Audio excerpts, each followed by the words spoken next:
NTA जो भी कर रहा है उससे एक चीज़ जरूर होती है कि आपका इन्फ्लेशन नामक चिड़िया बहुत बढ़िया तरीके से बाहर निकल के आती है। We have to deal with it at a very general scenario. तो अगर देना वाले हो मीन्स आने वाले अटेम्प्ट्स हैं आगे, तो please keep it in mind कि यार हमें ज़्यादा अच्छा परफॉर्म करके आना है।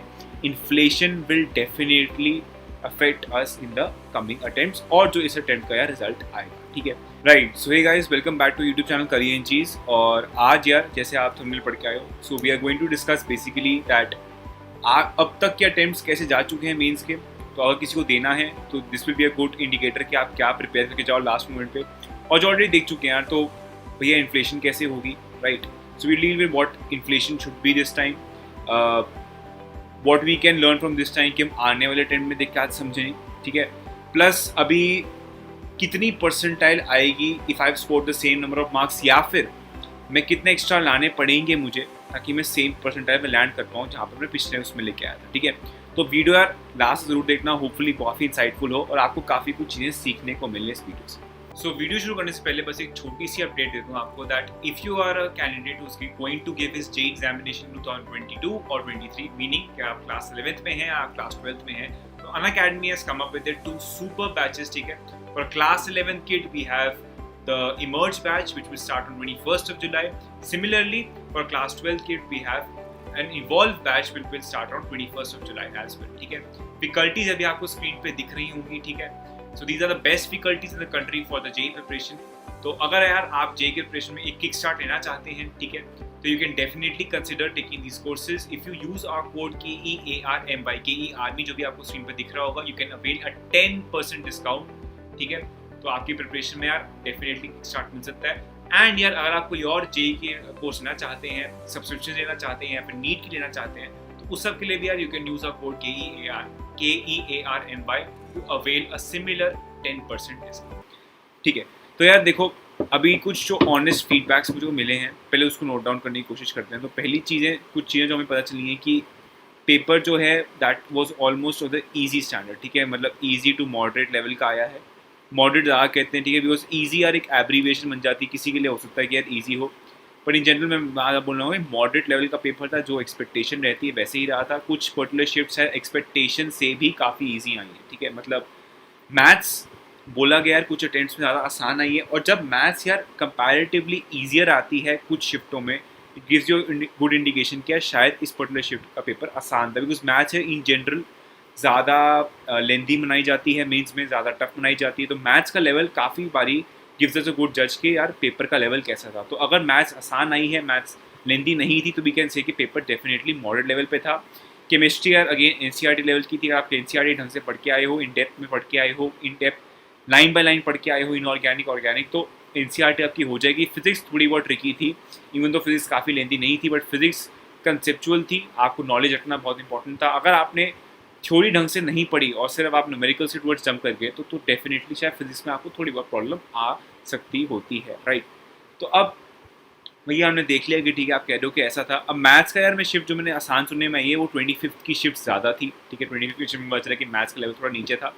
और मैथ्स का लेवल यार जिस पॉइंट पे आप लेंदी नहीं बनाते ना मैथ्स का सेक्शन, तो वो ऑटोमेटिकली आसान भी बन जाता। तो ये एक बहुत बड़ा प्लस पॉइंट रहा था, स्पेसिफिकली उन बच्चों के लिए जिनका मैथ्स इतना बड़ा स्ट्रॉन्ग सूट नहीं है। तो अगर मैथ्स ऐसे आया है तो डेफिनेटली आपके लिए ज़्यादा मार्क्स स्कोर करने की अपॉर्चुनिटी थी। तो अब जो हमने वीडियो में यार थोड़ी इंपॉर्टेंट चीज़ डिस्कस करनी थी कि यार इन्फ्लेशन क्या आ सकती है इस बारी। देखो, इन्फ्लेशन यार जनरल मैंने एक चीज़ कही थी कि अगर आपका अटैम्प्ट ओरिजिनली अप्रैल में हो जाता है तो इन्फ्लेशन काफ़ी ज़्यादा होती, but because of the gap, ठीक है, ये जो गैप आया है महीनों का just because of Covid and everything, तो बिकॉज ऑफ द गैप शायद इन्फ्लेशन जो है ना यार वो फॉर्चुनेटली उतनी नहीं होनी चाहिए जितनी जा सकती थी, ठीक है।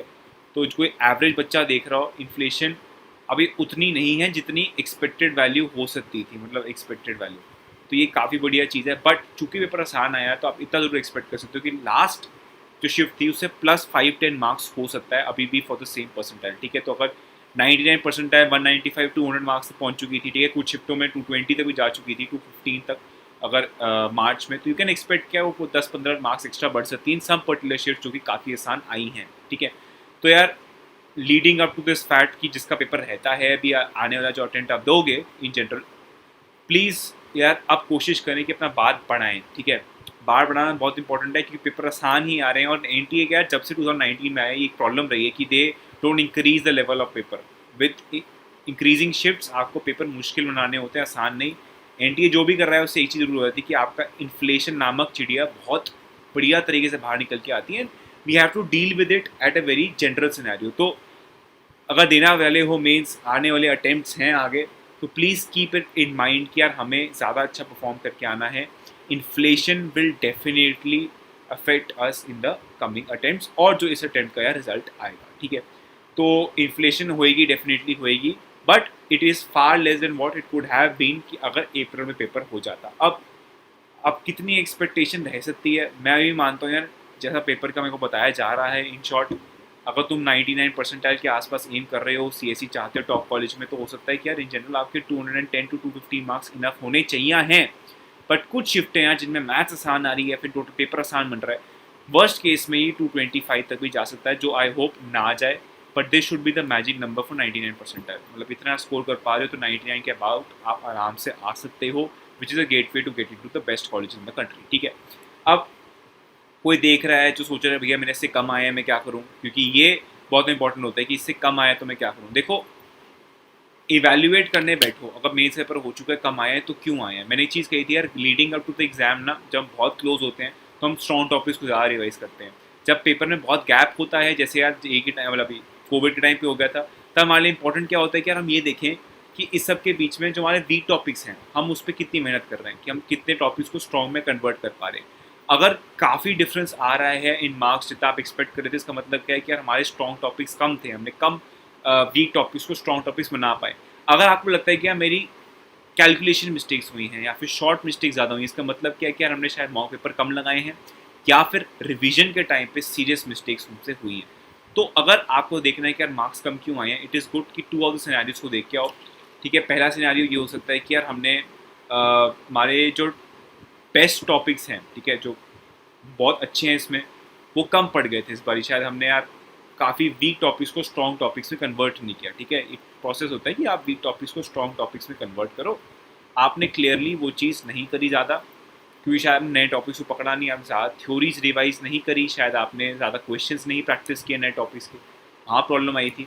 अगर आपको लगता है कि यार नहीं, मेरे मार्क्स में ज़्यादा 5 to 10 मार्क्स का फ़र्क है, 10-15 मार्क्स का फ़र्क है, कैलकुलेशन मिस्टेक्स थी, तो वहाँ पर डेफिनेटली मॉक पेपर लगाने हैं आपको, और प्लस आपको यार रिवाइज करने हैं क्वेश्चनों को। मैं जब कहता हूँ यार आपने टॉपिक रिवाइज करना है, डज नॉट मीन कि यार मैं जाके क्वेश्चंस रटने बैठूँ कि यार ये पर्टिकुलर क्वेश्चन ऐसा ही होता है। टॉपिक रिवाइज करना मतलब इन टोटलिटी पहले टॉपिक को समझना, टॉपिक की थ्योरीज रिवाइज करना, ठीक है, और किए हुए क्वेश्चंस को पहले करना, ताकि कॉन्फिडेंस आए, तभी जाके मैं नए क्वेश्चंस को टच करने जाऊँ, ठीक है।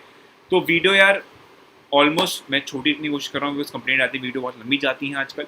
तो वीडियो में हमने 2-3 चीज़ सीखी। पहली बात है, पेपर कंपैरेटिवली ईजी आ रहा है तो हमें ज़्यादा मार्क्स स्कोर करने हैं। Because of the 2-3 months break due to covid, fortunately inflation ज़्यादा नहीं होनी चाहिए है, पर leading up to future attempt या फिर जिसका भी रहता है mains, please focus on either 2 things. अगर आपको लगता है कि मार्क्स काफ़ी कम आ रहे हैं तो please strong topics, weak topics को पहले आप स्ट्रॉन्ग टॉपिक्स से कन्वर्ट करने की कोशिश करो, जो भी लेफ्ट ओवर चीज़ें पर ज़्यादा ध्यान दो। अगर थोड़ा बहुत ही चेंज है इन कंपेयर टू जहाँ पर हम आना चाहते हैं, इसका मतलब क्या है कि मॉक एग्जाम्स देने में गलतियाँ हुई हैं एंड कैलकुलेशन मिस्टेक्स को डेफिनेटली कवर अप करना ज़्यादा आसान है, ठीक है। तो वीडियो यहीं तक रखते हैं। आई होप ये जिनका पेपर हो चुका है काफ़ी अच्छा गया हो, आप और आगे आगे फोड़ो एंड पढ़ते रहिए, लिखते रहिए। Till then bye bye, see you, have a nice day. And यार आगे वीडियोस आती रहेंगी, तो प्यार ऐसे ही दिखा